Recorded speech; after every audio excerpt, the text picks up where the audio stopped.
Hey guys, Mark Howard, author of the Griffin Legends fantasy novel series here. Thanks for joining me here tonight. So I want to give you guys a little bit of a bonus episode. We've talked about the progress of my books and the new maps and a lot of that kind of nuts and bolts stuff here that I think we all want to hear about to a certain extent. But what I personally think is a lot more interesting to talk about in so many ways is the genre itself, right? What's going into these stories? Why do we love them? Why do we want more of them? And for me, with the Griffin Legends series, I really wanted to talk about the archetypical medieval knight. This is a trope that has been used a lot in literature through the years. And in particular, over the last few decades, we've seen this trope subverted a lot. So much so that it actually annoys me, right? So when we read about a knight or we see a knight on the screen, we have this idea that he should be a chivalrous warrior and that he should be really good at both the fighting and at the gentlemanly bedside manner here.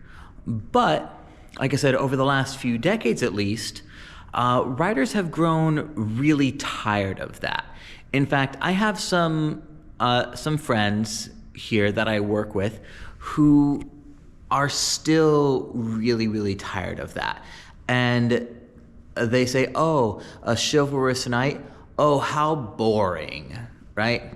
Well, I don't know. I guess with my upbringing, I've read so many stories and watched so many movies where this trope has been changed, where we expect the knight to be the good guy, but then, surprise, he's either a coward or he's not a good fighter, right? He's something of an incompetent fop, or there's some other problem with him that makes him not the white knight in shining armor, that he doesn't deserve this reputation that he has.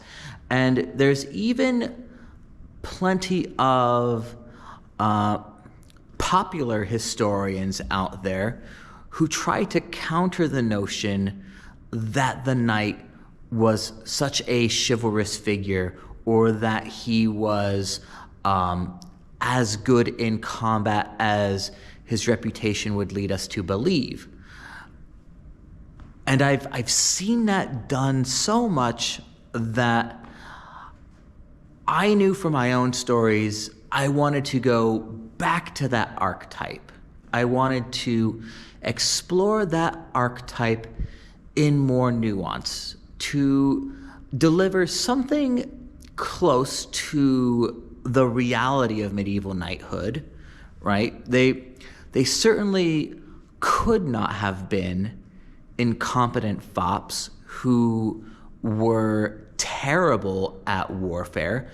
Otherwise, medieval rulers would not have tried to get their hands on as many knights as possible, right? So the idea that knights are not good at fighting or some silly notion like that just doesn't stand up to the reality of the fact that all of these medieval rulers want as many of these guys as they can get. And as far as the chivalry part goes, yes, it is an ideal. And yes, people fall short of the ideals that society sets for them. But in the case of medieval knights, they were expected to try to live up to this ideal.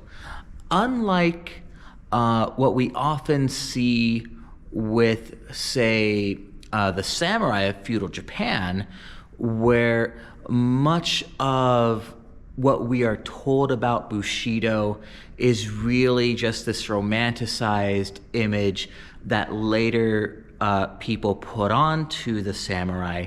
With medieval knights, they were expected to be ideal Christian warriors. And if they failed in their duty, they could be punished, publicly humiliated, stripped of their titles. This is something that could and did happen to them. Not always, but it could and did happen.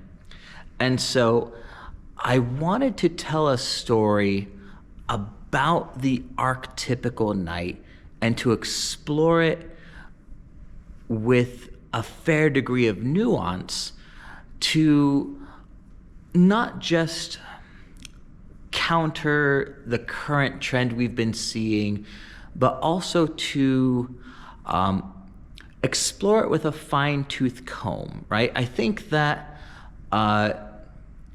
today we don't take the values for granted that maybe our grandparents' generation did.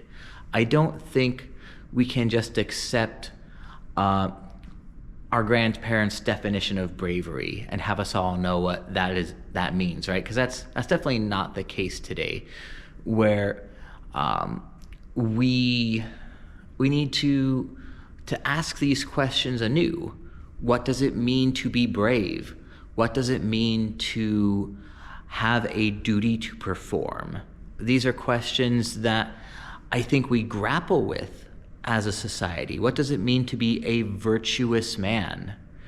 These are questions that I think we have fewer clear answers to now than we did in the past. And so I'm hoping with my story that we can explore these issues and maybe find some answers to them. And so that's something that I get really excited about when writing about these knightly characters. Of course, some of these knightly characters are going to be not great people, right? Of course, some of them are not going to live up to the ideals, and there will be some genuine villains among the knightly class. That's also super fun to explore.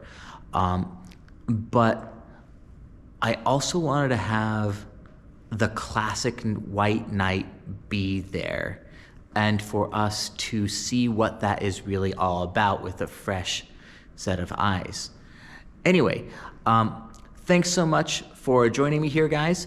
Again, don't forget to like, share, subscribe, comment, right? Let me know what you guys think about the knightly ideal, right? About this kind of character, and am I right? Am I wrong? Would you like to see knights taken in an entirely different direction? Let me know in the comments. I do read those, and I try to respond to as many of them as I can. So anyway, please engage in the conversation here. Helps me beat the YouTube algorithm. So anyway, have a happy new year, guys, and we will catch you next time.